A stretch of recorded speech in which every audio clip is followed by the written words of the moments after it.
Hello दोस्तों, खुद बदलाव बनिए जो आप इस दुनिया में देखना चाहते हैं। वेलकम टू लेट्स रिक्रिएट, जहां हम आपके छोटे से छोटे कॉन्सेप्ट को क्रिएट करेंगे एक अलग अंदाज में। टुडेज अवर टॉपिक इज, देखिए जैसा कि आपको पता है, हम हिमाचल प्रदेश कम्पिटिटिव एग्जाम जितने भी होते हैं उनमें जो एचपीजीके का सेक्शन है उसको कवर कर रहे हैं। तो चलिए शुरू करते हैं अपने हिमाचल प्रदेश एमसीक्यूज को। देखिए जो आज हम एमसीक्यू का हम करेंगे, या इस सीरीज में हम एमसीक्यू जो करेंगे वो कौन कौन से एरियाज को कवर करेंगे हिमाचल प्रदेश के, वो हिमाचल प्रदेश के भूगोल से पूछे जाएंगे। उसके अलावा कास्ट एंड ट्राइब से पूछे जाएंगे। फेयर्स एंड फेस्टिवल से देखने को मिलेंगे आपको सवाल, पेंटिंग से, जनगणना से, लोकेशन ऑन मैप से। अगर आप देखेंगे जो हमारा कमीशन है उसका जो सवाल पूछने का जो नजरिया है हिमाचल प्रदेश की जीके के लिए, वो हो चुका है मैप बेस्ड। यानी कमीशन मैप को बहुत हमारी क्या दे रहा है, तवज्जो दे रहा है।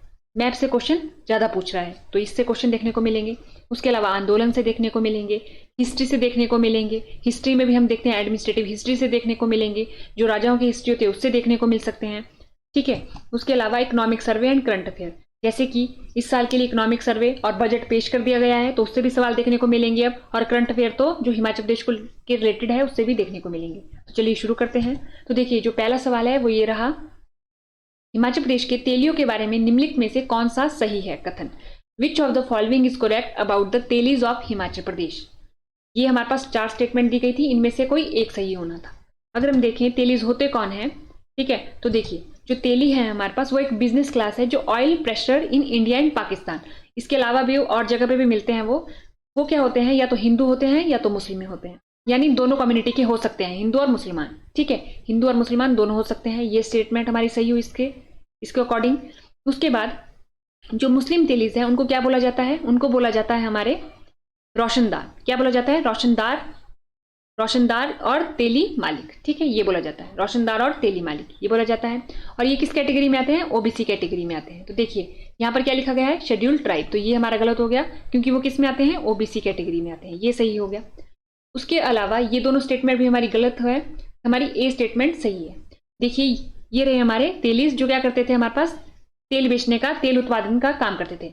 ठीक है, ये हो गया हमारे पास तेलीज। अब देखिए ये जो सवाल है ये इतना महत्व क्यों रखता है, क्योंकि हमारे जो पीएम है नरेंद्र मोदी जी, उनको लेके भी तेलीज की इसी के रिगार्डिंग एक बहस छिड़ी थी कि मोदी कौन सी कास्ट को बिलोंग करते हैं। तो वो एक अलग मुद्दा है, लेकिन उसमें तेली का भी नाम आया था जब वो बात चली थी। तो हमारे को पता होना चाहिए वो दोनों होते हैं, हिंदू और मुस्लिम भी। ठीक है, ये स्टेटमेंट हमारी सही है। अब हम अगला सवाल देखें, निम्नलिखित में से हिमाचल प्रदेश का सबसे ऊंचा पर्वत शिखर बताएं। Identify from the following the highest peak in Himachal Pradesh. ये 4 हमारे को दी है, हमें बताना है कि इन चारों में सबसे ऊंची पीक कौन सी है। अगर हम देखें ये हिमाचल प्रदेश की, देखिए ये रहा हमारा हिमाचल प्रदेश और ये रही हिमाचल प्रदेश की डिस्ट्रिक्ट। अगर हम देखें ये चारों की चारों पिक्स कौन कौन सी डिस्ट्रिक्ट को लाइक करती है, तो देखिए 2 डिस्ट्रिक्ट आती है, एक आई हमारी ये और ये का हमारी ये कौन सी डिस्ट्रिक्ट है, ये है हमारी लाहौल स्पीति। अब लाहौल स्पीति 2 नाम से बना है, लाहौल और स्पीति।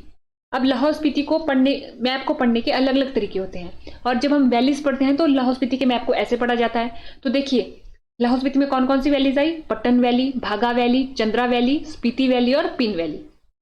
ये हम क्यों पढ़ते हैं, इससे हमारे को मैप पढ़ने में थोड़ा आसानी हो जाती है। ठीक है, अब देखिए ये रही हमारी माउंटेन पीक्स, किसकी, लाहौल स्पीति की। आपको दिख रहा होगा कौन कौन सी पीक्स आ रही है इधर। तो देखिए ये जो हमने पीक्स है ये पूरा का पूरा आपको आई बटन में मिल जाएगा। हमने इसको डिटेल हमने इसकी वीडियो बनाई है पूरी की पूरी, इसमें उसको एक्सप्लेन किया है। तो हमारे पास लाहौल स्पीति क्या आई थी, गेफांगो, तो ये रही हमारी गेफांगो। ठीक है, उसके अलावा भी ये डिफरेंट माउंटेन पीक्स हैं। इससे सवाल भी आते हैं कि लाहौल स्पीति में लाहौल की सबसे ऊंची पीक कौन सी है, स्पीति की सबसे ऊंची पीक कौन सी है, और लाहौल और स्पीति दोनों की यानी पूरे कंबाइन की ऊंची पीक कौन सी है, ऊंची पर्वत चोटी कौन सी है। तो ये 3 क्वेश्चन है, ये भी हमने इसमें सॉल्व किए हैं, आप जाके इसे भी देख सकते हैं। लेकिन अभी हमारे सवाल में क्या था, गेफांगो, तो ये रही हमारी गेफांगो। ठीक है, अब उसके बाद अगर हम देखें ये रही हमारी किन्नौर, ये रहा हमारा किन्नौर का मैप। अब आप किन्नौर के मैप को जब पढ़ें तो ये भी ध्यान में रखें, किसी भी मैप को, किसी भी डिस्ट्रिक्ट के मैप को पढ़ें कि किस किस डिस्ट्रिक्ट के साथ अपनी सीमा साझा करता है और किस किस के साथ ये इंटरनेशनली करता है या किसी स्टेट के साथ करता है या नहीं। ठीक है, तो ये हमने लाहौल स्पीति का मैप देखा अभी पीछे, और ये किन्नौर का मैप रहा। और आपको ये थोड़ी थोड़ी जो जगह है ये भी पता होनी चाहिए। जैसे लाहौल स्पीति के मैप को देखें तो देखिए ये रही हमारी कौन सी रिवर, चंद्रा, ये रही भागा। तो चंद्रा और भागा के किनारे कौन कौन से हमारे गांव बसे हैं, टाउन बसे हैं, वो पता होना चाहिए। जैसे जिस्पा हो गया, गेमूर हो गया, केलांग, तांडी, गुरु घंटाल, सिसु, खोखसर। तो आपसे पूछा जा सकता है आने वाले टाइम में कि जो खोखसर है वो चंद्रा घाटी के कौन से किनारे को है, दाईं तरफ को या बाईं तरफ को है। वैसे ही लोसर हो गया हमारा, किब्बर, की गोम्पा, ताबो, काजा, ये सारी छोटी छोटी चीजें हैं। जब हम इस मैप को हमने डिटेल में इसमें डिस्कस किया है तो इसमें हम सिर्फ ये देखेंगे कि गेफांगो यहाँ रही है हमारी। उसके बाद ये रहा हमारा नाको, ठीक है, ताशीगंग, खाब, नामग्यापू, मोरेंग, रिब्बा, रिकोंगपियो, कल्पा, करछम, निचार, कामरू विलेज, सांगला और चितकुल। अब देखिए, आप देख रहे होंगे जो किन्नौर है उसकी जो माउंटेन पीक्स है, एक तो इस एरिया में रही, एक हमारे को इस एरिया में देखने को मिल रही है, एक हमारे को इस एरिया में और इस एरिया में, ये रही हमारी। अगर हम देखते हैं तो उत्तराखंड, शिमला और ये जो हमारा सांगला वैली है, यहाँ पर ये हमारे को देखने को मिलती है किन्नर कैलाश। कौन सी? किन्नर कैलाश, किन्नर कैलाश। इसी के साथ ही छोटी छोटी माउंटेन पीक्स है, उनमें से एक माउंटेन पीक्स है जोराकंद, ठीक है, ये रही। तो ये भी हमारे को देखने को मिली। एक होती है घुशु और पिशु, ये रही हमारी यहाँ पर घुशु और पिशु दोनों। तो आपको देख रही लोकेशन, आपने देख ली कि आप ये कहाँ पर है हिमाचल प्रदेश के मैप पे। तो अब देखिए, ये रही हमारी लाहौल स्पीति की माउंटेन पीक्स, ये रही हमारी किन्नौर की माउंटेन पीक्स। तो हमारे कौन कौन से थे सवाल में? गेफांगो, ये रही हमारी गेफांगो, ये रही हमारी कौन सी? गेफांगो, ठीक है। दूसरी रही हमारी जोरकादन, ये रही हमारी जोरकादन, और ये रही हमारी घुशु एंड पिशु। अब देखिए, इनमें सबसे जो हाईएस्ट है, ऊंची चोटी आपको कौन सी लग रही है हाइट के अकॉर्डिंग? तो ये रही हमारी जोरकादन, ठीक है। तो ये रही हमारी 6473 मीटर। तो इसका आंसर क्या था? जोरकादन, ठीक है।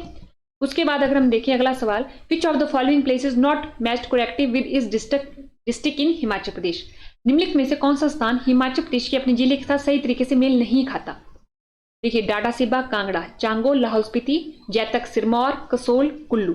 अगर आप देखें, जब हम किन्नौर को पढ़ते हैं, उसकी ज्योग्राफी पढ़ते हैं, हिस्ट्री पढ़ते हैं, उसका कल्चर पढ़ते हैं, तो हम क्या पढ़ते हैं? उसकी ज्योग्राफी में चांगो जगह को पढ़ते हैं। वो क्यों पढ़ते हैं? क्योंकि चांगो में क्या पाया जाता है? अगर आप देखोगे तो जिप्सम पाया जाता है, ठीक है, ये पाया जाता है। जब हम पढ़ते हैं इसकी ज्योग्राफी को, तब हम ये वाला टेबल जरूर याद करते हैं कि कॉपर कहाँ मिलता है? रंगवार, रोपा में। चाइना क्ले कहाँ मिलती है? असरंग, लिप्पा में।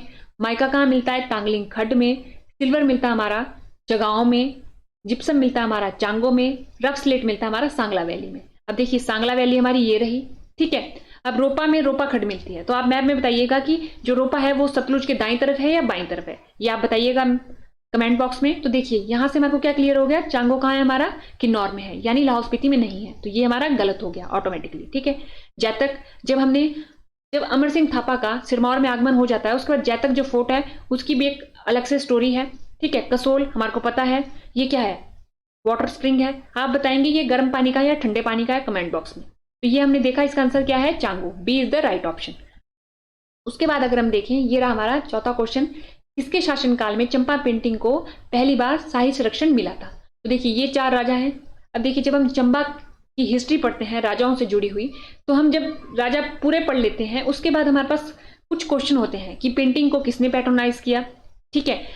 रिवोल्ट ऑफ 1857 में किसने पार्टिसिपेट किया? दिल्ली दरबार में किसने पार्टिसिपेट किया? वर्ल्ड वॉर 1 के समय चंबा का राजा कौन था?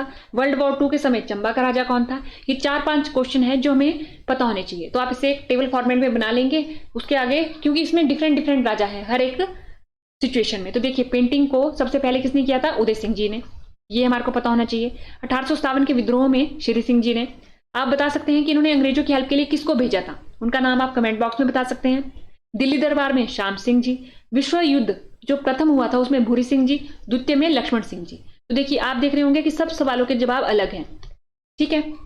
और यही सवाल पूछता है हमारा कमीशन। हो सकता है कि कभी ये मैचिंग में आ जाए, तो हमारे को पता होना चाहिए। अगर ऐसा टेबल बना होगा तो हमें याद रहेगी चीजें। अब आगे चलते हैं, हमारा 6th क्वेश्चन है। देखिए, ये रहा हमारा 6th क्वेश्चन। अगर हम देखें कि क्या बोल रहा है, हिमाचल प्रदेश के किन्नौर जनजातीय क्षेत्र में दरोश डप धारण विवाह क्या होता है? ये पूछ रहा है कि ये हमारे को पता चल गया कि जो दरोश है, दबधार है, मैरिज जो होती कहाँ है? किन्नौर में होती है। और ये क्या है? मैरिज है। यहां से ही हमारे को एक क्वेश्चन तैयार हो जाता है कि किन्नौर में मैरिज है कौन? दरोश और दबधार। अगली बारी को ये क्वेश्चन भी आ सकता है कि किन्नौर में दरोश और दबधार है क्या? तो ये है मैरिज। कौन कहाँ होती है? किन्नौर में होती है। अब पूछा गया है कि ये मैरिज तो है, लेकिन ये किस टाइप की मैरिज है?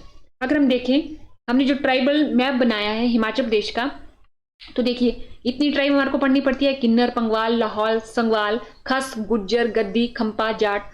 और इनके बेसिस पे जब हमारी इतनी सारी ट्राइब है तो इनके अपने रीति रिवाज होंगे, जो मैरिज कस्टम है इनके अलग होंगे। तो देखिए हम किन्नर के देखते हैं तो इनकी जो टाइप्स ऑफ मैरिज है वो कैसी होती है, पॉलीगैमी, यानी बहुविवाह होता है इनमें। पॉलीएंट्री, वो भी बहुविवाह में भी कौन सा टाइप, पॉलीएंट्री। पॉलीएंट्री में भी फ्रैक्शनल पॉलीएंट्री, यानी कि एक जो फीमेल है उसके मल्टीपल जो हस्बैंड होंगे वो होंगे ब्रदर आपस में, क्या होंगे, ब्रदर आपस में। और ये जो प्रथा है ये किसके थ्रू किन्नौर में आई, वो आई पांडवों के थ्रू। ये जब हम पढ़ते हैं किन्नौर की हिस्ट्री को तो बखूबी पढ़ते हैं। उसके बाद different ways of acquiring mate, साथी प्राप्त करने के तरीके क्या क्या हैं, ये तो पता चल गया हमारे को कि जो फीमेल है उसके जो मल्टीपल हस्बैंड होंगे वो आपस में ब्रदर होंगे। अब देखिए आपसी सहमति से कर सकते हैं, कब्जा करके, बाय कैप्चर, जबरदस्ती करके, एलोपमेंट यानी भागकर शादी करना, यानी आज के टाइम की लव मैरिज, और बाय परचेज, ये होती है हमारे किन्नर में इतनी टाइप की मैरिज। अब देखिए साथी प्राप्त करने के विभिन्न तरीके जो हैं, अब सबसे पहले देखते हैं आपसी सहमति से। इसे हम बोलते हैं अरेंज मैरिज या कॉमन मैरिज। इसमें होता है हमारा जनेकांग जनेटांग, जनेकांग जनेटांग, ये क्या है, कॉमन मैरिज है। न्योतांग मैरिंग क्या होती है, ये भी मैरिज होती है, अरेंज मैरिज होती है, लेकिन इसमें देखिए इस वाली मैरिज में थोड़े ज्यादा लोग आएंगे, लेकिन जो न्योतांग मैरिंग है उसमें 2 ही या 3 ही लोग जाते हैं, ठीक है। उसके बाद देखिए हांगरांग वैली में किन्नौर की, इसको क्या बोला जाता है, नाम रोजा, क्या बोला जाता है, नाम रोजा बोला जाता है, किसको, इसको न्योतांग मेरिंग, ठीक है, या जनेकांग जनेटांग, ये हमारे को पता होना चाहिए। अरेंज मैरिज को बोला जाता है क्या, नाम रोजा। उसके बाद बाय इनलोपमेंट, भागकर शादी करना, ये क्या है, लव मैरिज है। दमचल शीश, बेनंग हचीश, दमटंग शीश और जूशीश, ये देख लिया। उसके बाद जबरदस्ती या कब्जा करके, दरोश, डबडब, नेमशा, देपांग, नेमशा लेमो, हशीश, हुशीश। देखिए इन तिब्बत दरोश को क्या बोला जाता है, नाम कुजा। तिब्बत में दरोश को क्या बोला जाता है, नाम कुजा। सिक्किम में दरोश को कुनेच बोला जाता है। मोस्ट इंपॉर्टेंट सवाल है, इस पेज पे जो भी लिखा है वो इंपॉर्टेंट है। अब अगर हम देखें, हमने पढ़ा दरोश, डबडब, डबधार पढ़ा, डबडब है इधर, यानी कि क्या है, बाय कैप्चर, यानी जबरदस्ती की जाने वाली मैरिज है। अब एक बार सवाल पे चले तो देखिए सवाल पे क्या लिखा गया था, किस टाइप की मैरिज है। तो देखिए यहाँ पर है, जब पहले से शादीशुदा महिला अपने पति को छोड़ दूसरे पुरुष से शादी करती है तो ये नहीं है, जबरदस्ती है। जब विवाह बिना माता पिता की स्वीकृति के किया जाता है तो इनलोपमेंट भी नहीं है ये। जब लड़की अपने प्रेमी के साथ भाग जाती है तो देखिए ये भी नहीं है। मेले से लड़की को जोर से घसीट कर ले जाना, तो ये क्या है, फोर्सफुली। कैप्चर मैरिज होती है फोर्सफुली, ये इसका D is the right option, ठीक है, डी कैसा इसका राइट ऑप्शन है। तो देखिए अगर हम देखिए कब्जा करके या जबरदस्ती, जबरदस्ती हो रहा है इसमें, क्योंकि दरोश में क्या हो रहा है, यहाँ पर से आपको कब्जा करके या जबरदस्ती, तो इसमें आ गया हमारे पास D option is the right answer. अब देखिए मैरिज की रस्में भी होती है कुछ किन्नर में, तेनिंग कुन्नू, इसमें क्या किया जाता है, ये जो विवाह में जो उपहार आते हैं उसके आदान प्रदान की रस्म होती है। उसके बाद आता है हमारे पास फयाज, क्या होता है, फयाज। फयाज क्या होता है कि जब शादी तय हो जाती है तो जो लड़के का पक्ष है दुल्हन के माथे पर एक क्या बोलते हैं, ऑर्नामेंट लगाता है, उसको बोलते हैं फयाज। एक ऑर्नामेंट लगाता है उसको बोलते हैं फयाज। तो ये हमने पढ़ा किसका, किन्नर का। अब देखिए डाइवोर्स सिस्टम को भी कुछ बोला जाता है किन्नर में, वो बोला जाता है हमारा शिंग टांग टांग, शिंग टांग टांग, शिंग टिंग, शिमिंग, थाक, चोचा। ये तीनों नाम आपको पता होना चाहिए कि ये कौन सी ट्राइब में तलाक को बोला जाता है। उसके अलावा आप ये पढ़ सकते हैं कि इनमें जो डाइवोर्स सिस्टम है वो कैसे ये फॉलो करते हैं। बस हमें नाम पता होगा तो भी चलेगा, शिंग टांग टांग, शिंग टांग टांग, शिंग टिंग, शिमिंग और थांग चोचा, ये आपको तीनों नाम पता होने चाहिए। तो आज हमने क्या किए, सवाल किए डिफरेंट एरिया से हिमाचल प्रदेश जीके के। तो आज के लेक्चर में इतना ही, धन्यवाद, थैंक यू एंड देखते रहिए लेट्स रिक्रिएट।